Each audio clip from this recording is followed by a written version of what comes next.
Good morning students. कैसे हैं आप सब लोग? अच्छे ही होंगे।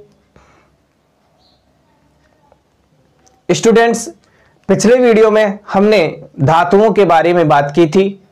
हमारा टॉपिक जो है वो चल रहा है शुद्ध पदार्थों के प्रकार। शुद्ध पदार्थों के प्रकारों में हमने बात की थी कि हम धातु, अधातु और उपधातु के बारे में पढ़ेंगे। तो पिछले वीडियो में हमने धातु के बारे में कंप्लीटली बात कर ली थी। वहां हमने धातुओं के उदाहरण देखे थे, उनके गुणधर्म देखे थे और कुछ उनके अपवाद देखे थे। तो आप लोगों को धातुओं के जो गुणों के अपवाद जो हैं, उन अपवादों के उदाहरण आपको याद रखने हैं। आज का हमारा टॉपिक रहेगा अधातु। क्या होते हैं अधातु? देखिए, धातु में हमने क्या पढ़ा? धातुओं के गुणधर्म पढ़े थे। अधातुओं में हम क्या पढ़ेंगे? अधातु पढ़ेंगे, अधातुओं के गुणधर्म पढ़ेंगे। जैसे हमने समांगी और विषमांगी मिश्रण पढ़ा था। समांगी मिश्रण के जस्ट विपरीत कैरेक्टर वाला जो मिश्रण था वो विषमांगी मिश्रण था। तो यहां पर धातु और अधातु के भी कुछ गुण क्या है? अपोजिट हैं, कुछ अपवाद हैं। तो उनको हम साथ में लेके चलेंगे। तो सबसे पहले हम बात करते हैं अधातुओं के गुण।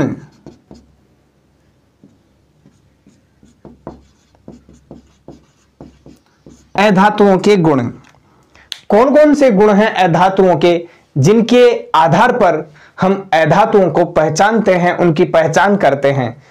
तो हम लिख सकते हैं कि अधातु जो होते हैं, अधातु जो होते हैं ये सामान्य ताप पर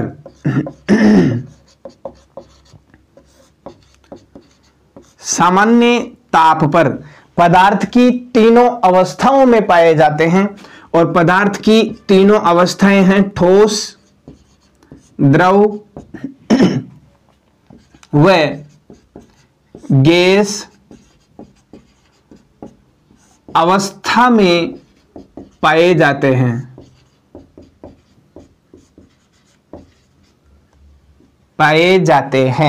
ठोस, द्रव और गैस तीनों अवस्थाओं में पाए जाते हैं। अगर हम देखें ठोस में कौन कौन से हैं, द्रव में कौन कौन से हैं और गैस में कौन कौन से हैं, तो आप लोग सामान्य जानकारी तो आप लोगों को भी होगी, लेकिन फिर भी हम बात करेंगे कि कार्बन, सल्फर और आयोडीन जो है ये ठोस के अंतर्गत इसके उदाहरण हैं अधातुओं के। द्रव में हम देख सकते हैं ब्रोमीन और गैस में देख सकते हैं हाइड्रोजन, नाइट्रोजन, ऑक्सीजन और गैसें जो हैं उनको हम देख सकते हैं। तो ठोस, द्रव और गैस तीनों में कौन कौन से ऐसे अधातु हैं जो अवस्थाओं में पाए जा रहे हैं? तो ठोस अवस्था में हम देख सकते हैं कार्बन, सल्फर और आयोडीन। द्रव अवस्था की बात करें तो ध्यान दीजिए, ये ब्रोमीन जो है अधातु है और द्रव अवस्था में पाया जाता है। गैसीय अवस्था की बात करें, हाइड्रोजन गैस हम बोलते हैं, नाइट्रोजन गैस हम बोलते हैं, ऑक्सीजन गैस हम बोलते हैं। तो ध्यान दीजिए, यहां कार्बन, सल्फर, आयोडीन भी अधातु है, ब्रोमीन भी अधातु है, हाइड्रोजन, नाइट्रोजन और ऑक्सीजन भी अधातु है। लेकिन ये पदार्थ की अलग अलग अवस्थाओं में पाए जाते हैं। धातुओं के गुणधर्मों में हमने पढ़ा था कि धातु जो है कठोर होते हैं और पदार्थ की ठोस अवस्था में ही पाए जाते हैं। लेकिन वहां पर कुछ अपवाद भी हमने देखे थे, जिनमें सबसे पहला और मुख्य अपवाद था पारा जो होता है, मरकरी जो होता है, जिसका प्रतीक होता है Hg, वो धातु होते हुए भी सामान्य ताप पर द्रव अवस्था में पाया जाता है। अगर इनके हम रंग की बात करें तो ये विभिन्न रंग की होती है। अधातुएं जो होती है विभिन्न रंग की होती है। अब वो रंग कौन कौन से हैं, कौन कौन सी धातु किस रंग में पाई जाएगी? जैसे हम बात करें सल्फर की, तो ये सल्फर पीली रंग की होती है, पीले कलर की होती है। क्लोरीन की अगर हम बात करें तो ये हरी पीली होती है। क्लोरीन ये होती है हरी पीली। और अधातु की अगर हम बात करें, जैसे फास्फोरस की बात करें, पी इसका प्रतीक होता है, कैपिटल पी। फास्फोरस कैसा होता है? लाल सफेद कलर का होता है, यानी इसको हम लिख सकते हैं लाल सफेद। अब देखिए यहां पर हमारे पास पीली सल्फर, क्लोरीन हरी पीली और फास्फोरस लाल सफेद।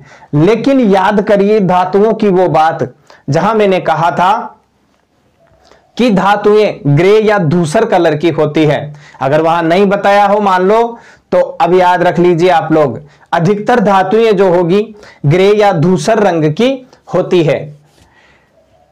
और देखिए ये क्या होते हैं, इनमें चमक पाई जाएगी या नहीं, तो हम कह सकते हैं कि ये चमक रहित होते हैं। अरे भाई चमकीला अगर हो गया तो वो तो धातु हो जाएगा, लेकिन अधातुएं क्या होती है?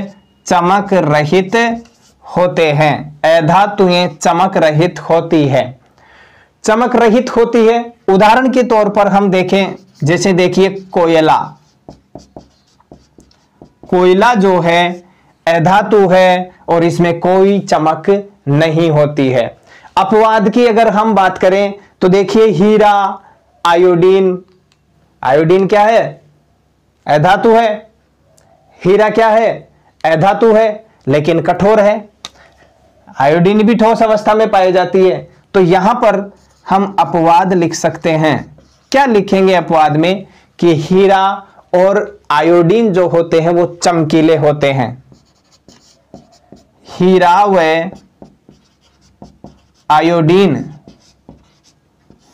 कैसे होते हैं? चमकीले होते हैं।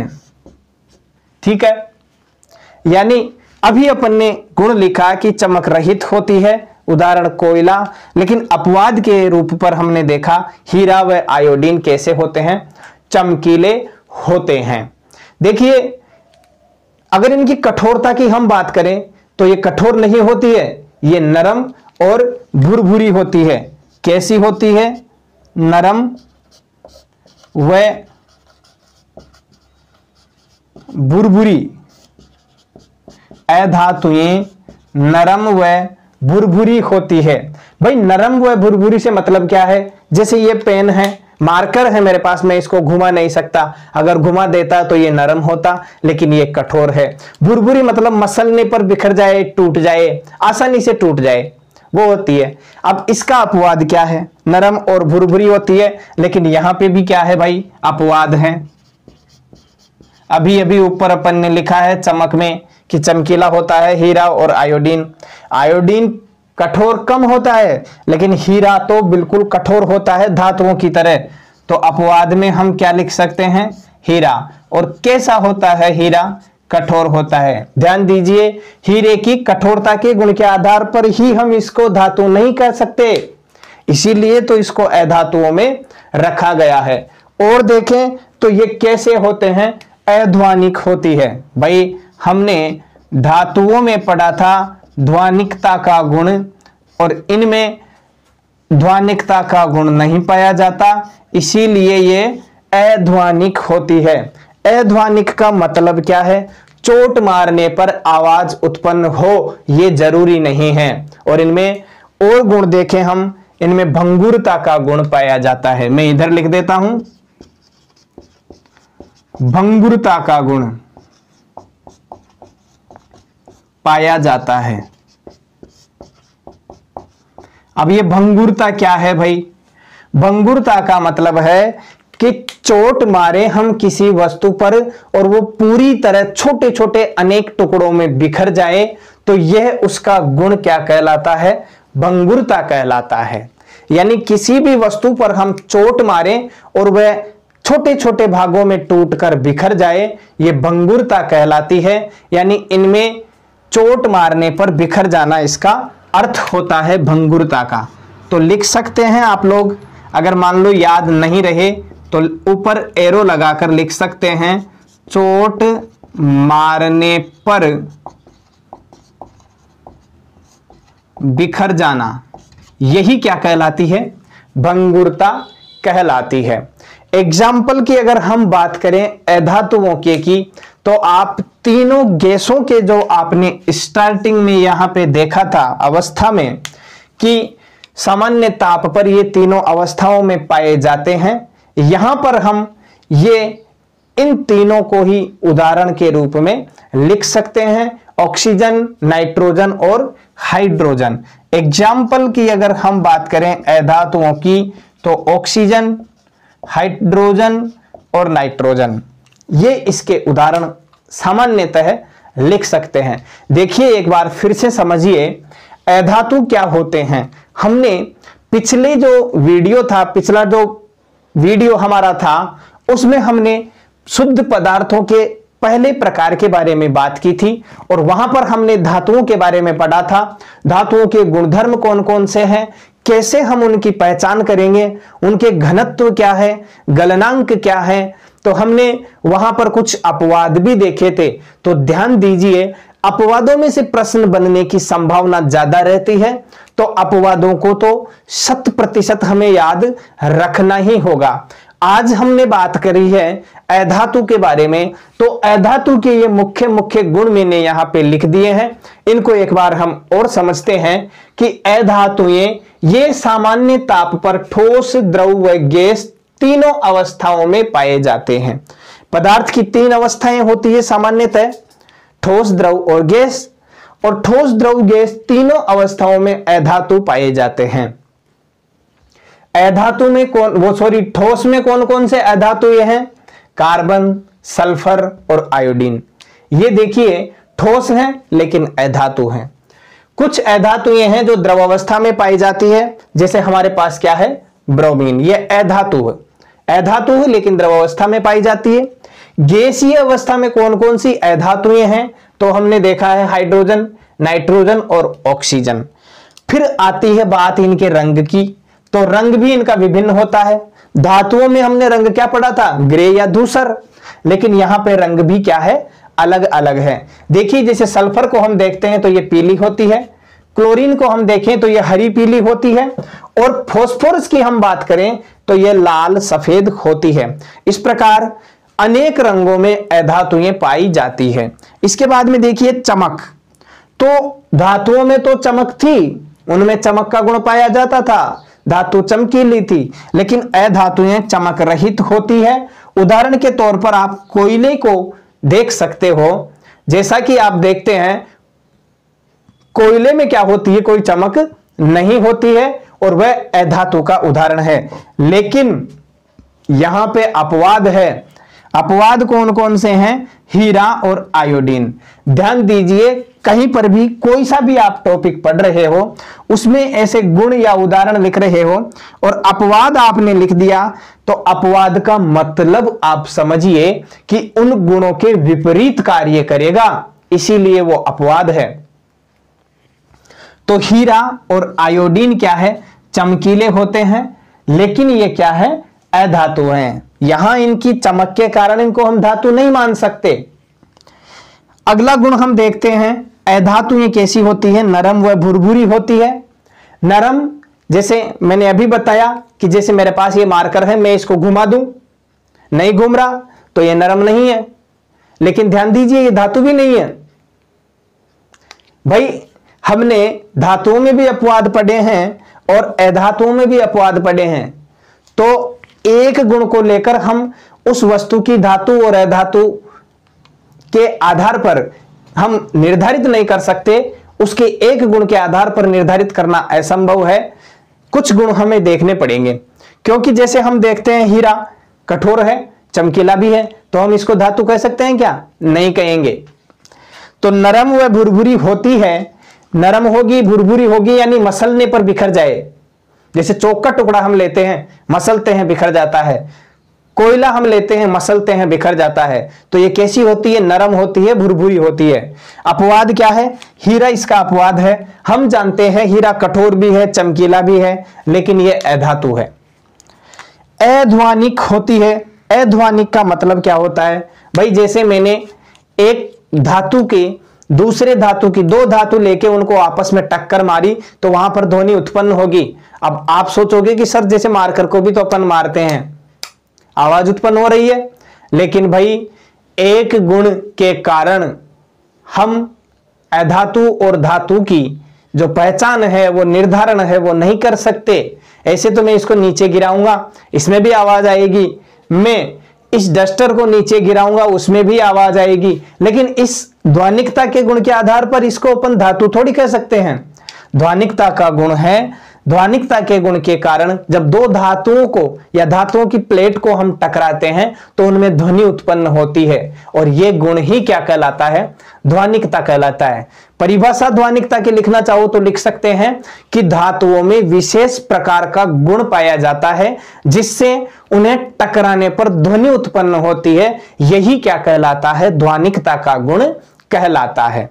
ध्वनिकता के बाद में हम देखते हैं, धातुओं में हमने देखा ध्वनिकता थी और अधातुओं में ध्वनिकता नहीं पाई जाती है। जैसे स्कूल की घंटी बजती है, पूरी क्लासों में आप लोग अंदर बैठे बैठे उस घंटी की आवाज सुन लेते हैं। मंदिर में आरती होती है, मंदिर में जो घंटी बजती है उसकी ध्वनि बहुत दूर तक जाती है। अब ध्वनिकता का मतलब ये नहीं है कि मार्कर को हमने बजाया और आवाज आई, अरे आवाज तो आई है लेकिन इसको सिर्फ मैं सुन सकता हूं या आप सुन रहे हो, बाहर इसकी आवाज नहीं जा रही है। लेकिन यहां पे अगर मान लो मैं मंदिर की घंटी लाके उसको बजाऊंगा तो बाहर तक उसकी आवाज चली जाएगी, तो वो कहलाता है ध्वनिकता का गुण। इसके बाद में आता है भंगुरता। बहुत ही अच्छा प्रश्न यहां से बनने वाला है और बन सकता है, आप लोग स्टार लगा के इसको समझिए। इनमें भंगुरता का गुण पाया जाता है। ध्यान दीजिए, धातुओं में भंगुरता का गुण नहीं पाया जाता है, लेकिन अधातुओं में भंगुरता का गुण पाया जाता है। भंगुरता होती क्या है? चोट मारने पर बिखर जाना। जैसे कोई लोहे का गोला है, हम उस पर हथौड़ी से चोट मारेंगे, वो बिखर जाता है क्या? नहीं बिखरता है, इसलिए वो क्या है? उसमें भंगुरता का गुण नहीं पाया जाता है और इसी वजह से वो धातु है। लेकिन हम एक चौक का टुकड़ा लें या एक कोयला लें, उसको हम हथौड़े से चोट मारें तो वह पूरी तरह छोटे छोटे टुकड़ों में बिखर जाता है। यानी इन दोनों में भंगुरता का गुण पाया जाता है और इसी वजह से ये क्या है? अधातु है। इस प्रकार अधातुओं के बारे में जो जानकारी थी लगभग पूर्ण हो चुकी है। इसके बाद में आएगा हमारे उपधातु। अब हम बात करेंगे उपधातु के बारे में। उपधातु क्या होते हैं, उनकी हम पहचान कैसे करें, कौन कौन से उनके गुण होते हैं। तो ध्यान दीजिए, जितना लंबा हमें पढ़ना था वो धातु अधातु में हमने पढ़ लिया। अब उपधातु, उपधातु का मतलब है कि वो धातु के गुण भी दर्शाएंगे और अधातु के गुण भी दर्शाएंगे, और इसी आधार पर हम धातु और अधातु के बीच की कड़ी उसे हम कह देते हैं। तीसरा शुद्ध पदार्थ हमारे पास आता है उपधातु। नाम से ही पता चल रहा है, धातु और उपधातु, अधातु, यानी वे तत्व जो धातु व अधातु के बीच के गुणों को दर्शाते हैं उपधातु कहलाते हैं। परिभाषा लिखनी चाहिए हमें कि वे तत्व जो धातु व अधातु के बीच के गुण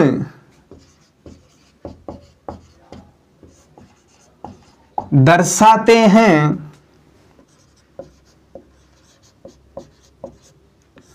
उपधातु कहलाते हैं। वे तत्व जो धातु व अधातु के बीच के गुण दर्शाते हैं या बीच के गुणों को दर्शाते हैं, बात एक ही है, उपधातु कहलाते हैं। एग्जाम्पल की अगर हम बात करें तो इसके एग्जाम्पल हैं बोरोन। बोरोन का प्रतीक जो होता है वो होता है बी, तो बोरोन, सिलिकॉन व जर्मेनियम, ये क्या है? इनके उदाहरण है। देखिए बोरोन का क्या होता है? प्रतीक बी, सिलिकॉन का प्रतीक होता है SI। प्रतीक लिखते समय हमें ध्यान रखना है, पहला अक्षर कैपिटल, दूसरा स्मॉल लेटर में होगा। और जर्मेनियम के प्रतीक की अगर हम बात करें तो वो होता है GE। इस प्रकार उपधातु के ये परिभाषा हो गई और ये उदाहरण हो गए। अब देखिए यहां पर शुद्ध पदार्थों के प्रकार होते हैं कंप्लीट। सबसे पहला जो प्रकार था वो था हमारा तत्व, और तत्व में हमने धातु, अधातु और उपधातु के बारे में जानकारी प्राप्त की है। देखो पहला जो था वो क्या था, तत्व थे। और तत्वों के प्रकार जो हैं, यानी तत्वों के अंदर हम किस किस को पढ़ते हैं, तो धातु, अधातु और उपधातु को पढ़ते हैं। पिछले वीडियो में हमने धातु के बारे में कंप्लीटली बात कर ली थी। इस वीडियो में हमने अधातु और उपधातु के बारे में बात की है। उपधातु की परिभाषा आप लोगों को याद रखनी है और उदाहरण याद रखना है, ज्यादा इसमें कुछ है नहीं। क्यों? क्योंकि हमें पता है कि इसकी परिभाषा से ही इसके सारे गुणों की व्याख्या हो चुकी है। इतना आप खुद समझदार हैं कि वे तत्व जो धातु व अधातु, धातु व अधातु के बीच के गुण दर्शाते हैं, उपधातु कहलाते हैं। बीच के गुण, अब जैसे इनमें कुछ कठोर और भुरभुरे की बात थी, तो कम कठोर और ज्यादा भुरभुरे, या कम भुरभुरे कम कठोर, ऐसे दोनों के बीच के गुणों को ये दर्शाएंगे। उदाहरण देखा हमने बोरोन, सिलिकॉन और जर्मेनियम। यानी इस प्रकार हमारे जो शुद्ध पदार्थों के प्रकारों में तत्व थे उनकी जानकारी होती है कंप्लीट, और आज की क्लास भी होती है यहाँ पे कंप्लीट। वीडियो को अंत तक देखने के लिए आप सभी लोगों का बहुत बहुत धन्यवाद। स्टूडेंट्स, अगर आप लोगों ने पिछला वीडियो नहीं देखा है तो उस वीडियो को जरूर देखिए, ताकि उस वीडियो को देखने से ये वीडियो आपके आसानी से समझ में आ जाए। क्योंकि पिछले वीडियो जो होते हैं नेक्स्ट वीडियो को समझाने में बेनिफिशियल होते हैं, यानी वो हमारी सहायता करते हैं नेक्स्ट वीडियो को समझने के लिए। क्योंकि चैप्टर की शुरुआत के वीडियो हम नहीं देखेंगे, लास्ट वाले देखेंगे तो उसमें थोड़ा समझ में कम आता है। इसलिए अगर आपने पिछला वीडियो नहीं देखा है तो डिस्क्रिप्शन में उसका लिंक दिया हुआ है, वहां से जाके आप पहले उस वीडियो को देखिए, फिर इस वीडियो को देखिए। वीडियो अगर अच्छा लगता है तो वीडियो को लाइक करिए, शेयर करिए, अपने दोस्तों को सबको बताइए। और अगर आपको लगता है कि ये वीडियो जो है इस चैनल पर उपलब्ध वीडियोज आपके लिए अच्छे साबित हो रहे हैं, तो आप चैनल को सब्सक्राइब करके और राइट साइड में बेल का जो आइकन है उसको दबा के ऑल पर क्लिक जरूर करें। ऐसा करने से होगा क्या कि जैसे ही नेक्स्ट क्लास अपलोड होती है इस चैनल पर, उसकी सूचना सबसे पहले आपके पास पहुंचेगी। अगर आप चाहते हैं कि सबसे पहले नेक्स्ट अपलोडेड वीडियो को मैं देखूं, तो उसके लिए आपको इतना सा काम तो करना ही पड़ेगा। चैनल को सब्सक्राइब करिए, बेल आइकन पर क्लिक करिए और ऑल पर क्लिक करिए, और देखते रहिए वीडियोज को, लाइक करते रहिए, शेयर करते रहिए और रिवीजन करते रहिए। और आपको करना क्या है, जितना हो सके आप घर पर रहिए। कोरोना का जो प्रभाव है अभी खत्म नहीं हुआ है, तो कोरोना से बचना है तो घर पर ही रहना है, और बाहर निकलना है तो मास्क जरूर पहनना है। इस स्लोगन को अपने जीवन में उतार लीजिए, ताकि आप लोगों की सुरक्षा हो सके, आपके परिवार की सुरक्षा हो सके। इसी के लिए आप सभी लोगों का बहुत बहुत धन्यवाद।